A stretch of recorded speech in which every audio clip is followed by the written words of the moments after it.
ನಮಸ್ಕಾರ. ಸಹಕಾರಿ ಟಿವಿಗೆ ಸ್ವಾಗತ. ಮೊದಲು ಮಾನವನಾಗು. ನಾನು ಎಚ್.ಎಸ್. ಸುಧೀಂದ್ರ ಕುಮಾರ್. ಮುಖ್ಯಾಂಶಗಳು: ರಾಗಿ ಲಕ್ಷ್ಮಣಯ್ಯ ಆದರ್ಶ, ರೈತ ಪರ ಚಿಂತನೆ, ಇಂದಿನ ಪೀಳಿಗೆಗೆ ಸ್ಫೂರ್ತಿ.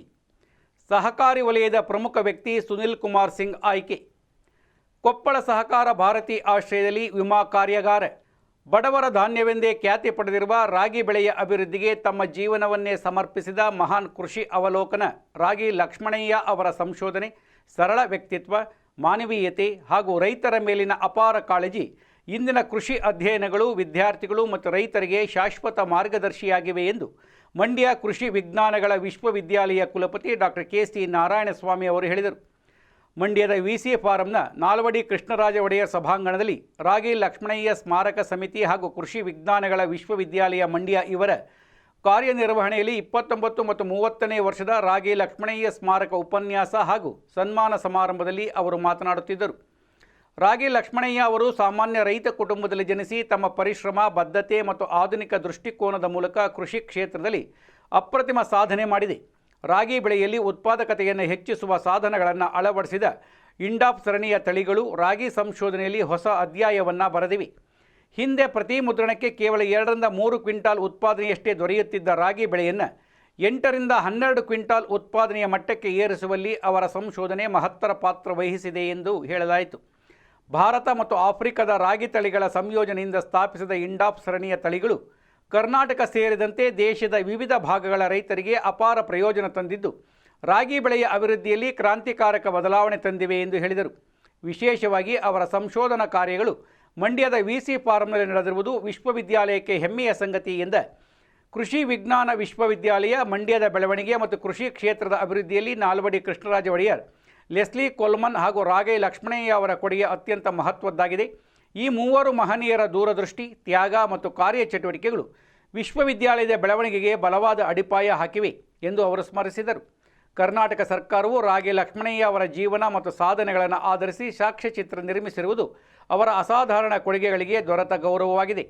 ಅವರು ಕೇವಲ ಶ್ರೇಷ್ಠವಾದಷ್ಟೇ ಅಲ್ಲದೆ ಸಮಾಜದ ಬಗ್ಗೆ ಅಪಾರ ಕಾಳಜಿ ಹೊಂದಿದ್ದ, ಶಿಸ್ತು, ಸರಳತೆ ಮತ್ತು ಮಾನವೀಯ ಮೌಲ್ಯಗಳನ್ನು ಅಳವಡಿಸಿಕೊಂಡ ಮಹಾನ್ ವ್ಯಕ್ತಿಯಾಗಿದ್ದರು ಎಂದು ಕುಲಪತಿಗಳು ಹೇಳಿದರು. ಇಂದಿನ ವಿದ್ಯಾರ್ಥಿಗಳು ಮತ್ತು ಯುವ ಕೃಷಿ ವೈದ್ಯರು ರಾಗಿ ಲಕ್ಷ್ಮಣಯ್ಯ ಅವರ ತತ್ವ ಸಿದ್ಧಾಂತಗಳು ಹಾಗೂ ಸೇವಾ ಮನೋಭಾವವನ್ನು ಅಳವಡಿಸಿಕೊಳ್ಳಬೇಕು. ಕೃಷಿ ವಿಜ್ಞಾನಗಳ ವಿಶ್ವವಿದ್ಯಾಲಯ ಮಂಡ್ಯದ ಮೇಲೆ ಸರ್ಕಾರ ಮತ್ತು ರೈತ ಸಮುದಾಯ ಅಪಾರ ನಿರೀಕ್ಷೆ ಇಟ್ಟಿದ್ದು, ವಿಶ್ವವಿದ್ಯಾಲಯವು ರೈತರು, ವಿದ್ಯಾರ್ಥಿಗಳು ಹಾಗೂ ಗ್ರಾಮೀಣ ಸಮಗ್ರ ಅಭಿವೃದ್ಧಿಗಾಗಿ ನಿರಂತರವಾಗಿ ಶ್ರಮಿಸುತ್ತಿದೆ. ಸಮುದಾಯ ಹವಾಮಾನ ಬದಲಾವಣೆಗೆ ಹೊಂದಿಕೊಳ್ಳುವ ಸುಸ್ಥಿರ ಕೃಷಿ ತಂತ್ರಜ್ಞಾನಗಳ ಅಭಿವೃದ್ಧಿ ಮತ್ತು ರೈತರ ಆದಾಯಕ್ಕೆ ಹೆಚ್ಚಿನ ಒತ್ತು ನೀಡಲಾಗುತ್ತಿದೆ ಎಂದು ಹೇಳಿದರು.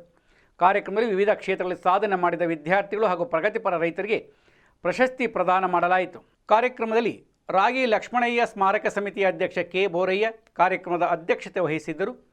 Dean doctor PS. ಫಾತಿಮಾ, ಸಹ ಸಂಶೋಧನಾ ನಿರ್ದೇಶಕ ಡಾಕ್ಟರ್ ಬಿ.ಎಸ್. ಬಸವರಾಜು, ಸುನಂದಾ ಜಯರಾಮ್, ರೈತ ನಾಯಕ ಎಚ್.ಎಲ್. ವಸಂತ್ ಕುಮಾರ್, ನಿವೃತ್ತ ಸಹ ಪ್ರಾಧ್ಯಾಪಕರು K R. Jayaram, S. Yogananda, Muralidhar S. Belluru, Syed Ganikhan ಸೇರಿದಂತೆ ಸ್ಮಾರಕ ಸಮಿತಿಯ ಪದಾಧಿಕಾರಿಗಳು ಇತರರು ಉಪಸ್ಥಿತರಿದ್ದರು. ರಾಷ್ಟ್ರೀಯ ಜನತಾದಳ ಆರ್.ಜೆ.ಡಿ ಮತ್ತೊಮ್ಮೆ ಹಿರಿಯ ನಾಯಕ ಮತ್ತು ಬಿಸ್ಕೋಮಾನ್ ಮಾಜಿ ಅಧ್ಯಕ್ಷ ಸುನಿಲ್ ಕುಮಾರ್ ಸಿಂಗ್ ಅವರ ಮೇಲೆ ನಂಬಿಕೆ ಇಟ್ಟಿದ್ದು, ಅವರನ್ನು ಬಿಹಾರ ವಿಧಾನ ಪರಿಷತ್ ಚುನಾವಣೆಗೆ ನಾಮನಿರ್ದೇಶನ ಮಾಡಿದೆ.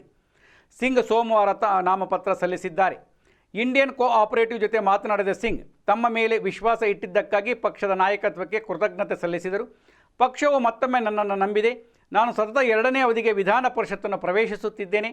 ನನಗೆ ಯಾವುದೇ ಅಡೆತಡೆಗಳಿಲ್ಲ ಮತ್ತು ನನ್ನ ಗೆಲುವಿನ ವಿಶ್ವಾಸವಿದೆ ಎಂದು ಅವರು ಹೇಳಿದರು. ಬಿಹಾರದ ಸಹಕಾರಿ ವಲಯದಲ್ಲಿ ಪ್ರಮುಖ ವ್ಯಕ್ತಿಯಾಗಿರುವ ಸಿಂಗ್ ಬಿಹಾರ ರಾಜ್ಯ ಸಹಕಾರಿ ಮಾರ್ಕೆಟಿಂಗ್ ಯೂನಿಯನ್ ಬಿಸ್ಕಾಮಾನ್ನ ಅಧ್ಯಕ್ಷರಾಗಿ ಸೇವೆ ಸಲ್ಲಿಸಿದ್ದಾರೆ.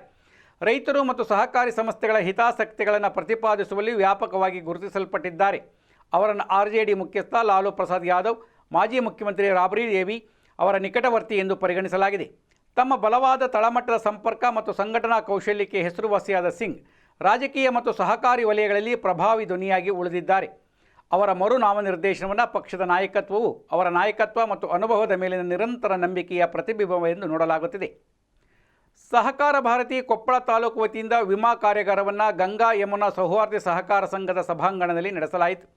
ಮೊದಲಿಗೆ ಸಹಕಾರ ಗೀತೆಯನ್ನು ಮತ್ತು ಪ್ರಾಸ್ತಾವಿಕ ನುಡಿಯನ್ನು ಶರಣಪ್ಪ ಹ್ಯಾಟಿ ಅವರು ನಡೆಸಿದರು.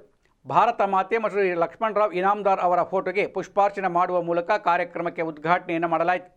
ನಂತರ ಸಹಕಾರ ಭಾರತಿ ಜಿಲ್ಲಾ ಅಧ್ಯಕ್ಷ ರಮೇಶ್ ಮಲ್ಲಪ್ಪ ಕವಲೂರು ಅಧ್ಯಕ್ಷತೆ ನುಡಿಗಳನ್ನಾಡಿದರು. ತಾಲೂಕು ಅಧ್ಯಕ್ಷ ಶರಣಪ್ಪ ವಡಗೇರಿ ಅವರು ಮಾತನಾಡಿದರು. ಈ ಸಂದರ್ಭದಲ್ಲಿ SAS ಇನ್ಸೂರ್ಟೆಕ್ ಸೊಲ್ಯೂಷನ್ಸ್ ಪ್ರೈವೇಟ್ ಲಿಮಿಟೆಡ್ ಇದರ ಅಧಿಕಾರಿ ಗಾಯತ್ರಿ ಕುಲಕರ್ಣಿ, ಅರುಣಾಚಲ ಶಾಸ್ತ್ರಿ ಅವರು ವಿಮೆ ಕುರಿತು ಬಂದ ಎಲ್ಲ ಸಹಕಾರಿಗಳಿಗೆ ಮಾಹಿತಿಯನ್ನು ನೀಡಿದರು. ಅವರೊಂದಿಗೆ ವಿಷಯಗಳ ಕುರಿತು ಸಮಗ್ರ ಚರ್ಚೆಯನ್ನು ಮಾಡಲಾಯಿತು. ಈ ಸಂದರ್ಭದಲ್ಲಿ 50ಕ್ಕೂ ಹೆಚ್ಚು ಸಹಕಾರಿಗಳು ಕಾರ್ಯಕ್ರಮದಲ್ಲಿ ಭಾಗವಹಿಸಿದ್ದರು. ಗಂಗಾ ಯಮುನಾ ಸೌಹಾರ್ದ ಸಂಘದ CEO ಶ್ರೀ ಶಶಿಕುಮಾರ ಗಡ್ಡಿ ವಂದನಾರ್ಪಣೆ ನಡೆಸಿಕೊಟ್ಟರು. ಒಟ್ಟಾರೆ ಕಾರ್ಯಕ್ರಮದ ನಿರೂಪಣೆಯಿಂದ ಹುಲಿಗಿ ಆದಿಶಕ್ತಿ ಸೌಹಾರ್ದ ಸಹಕಾರ ಸಂಘದ CEO ಆನಂದ್ ತೊದಲ ನಡೆಸಿಕೊಟ್ಟರು.